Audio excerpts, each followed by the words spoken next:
খুব ইজিলি এবং কম সময়ে খুব সহজেই মিষ্টি বানানো যায় মাত্র কয়েকটা ইনগ্রিডিয়েন্টস থেকে। যেই ইনগ্রিডিয়েন্টসগুলো তোমার বাড়িতে থাকবে অবশ্য, সুজি, দুধ সবার বাড়িতে প্রায়ই অ্যাভেলেবেল থাকে, সেগুলো দিয়েই আমি আজকে মিষ্টিটা বানাবো।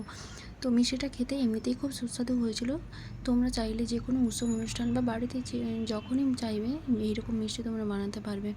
তো মিষ্টিটার পুরো রেসিপি আমি আমার ফুল ভিডিওতে দিয়েছি।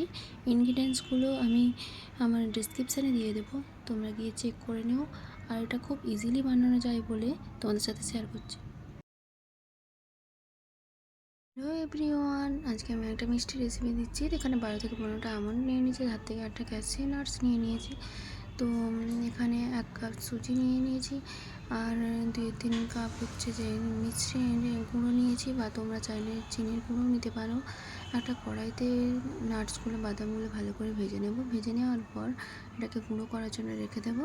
আর তারপর কড়াইতে অল্প দুধ দিয়ে, আমি দুধটাকে আগে থেকে আঁচ করে রেখেছিলাম, তো সেই দুধটা দিয়ে দিয়েছি। আর তারপর তোমরা চাইলে দুধ আঁচ করে নিয়ে তারপর বানাবে। এরপরে মিষ্টির গুঁড়ো বা তোমরা চাইলে পাউডার সুগার ইউজ করতে পারো, সেটা দিলে চট করে মিশে যায়।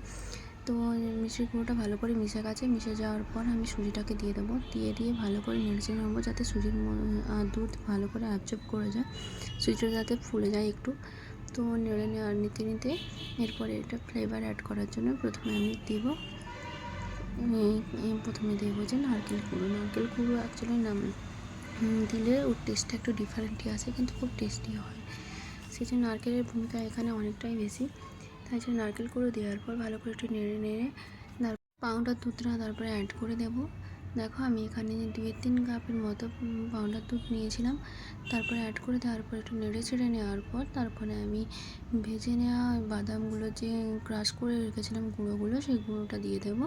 দেওয়ার পর তারপরে আমি একটু এলাচ গুঁড়ো দিয়ে ডোটা রেডি করার পর নামিয়ে নেবো। নামিয়ে নিয়ে দেখো দুটো সেপারেট ভাগ করেছি। সেপারেট ভাগ করেছি আমি মিষ্টিকে 2 রকম শেপ দেবো বলে। তো হাতে একটু ঘি স্প্রেড করে তারপরে আমি একটু একটু করে শেপ দেবো বলে হাতে নিয়ে গোল করে ঘুরিয়ে মিষ্টির এভাবে শেপ দিয়েছি। আর তারপরে আর একটা শেপ দিয়েছি, যে সুজির পিসগুলো যেমন বরফির মতো দেখতে হয়, সেই রকমই বরফির শেপের জন্য সুজিটাকে এইভাবে কেটে নিচ্ছি। কেটে নেওয়ার পর এটাকে বরফির শেপে মিষ্টিটা বানিয়ে নেব।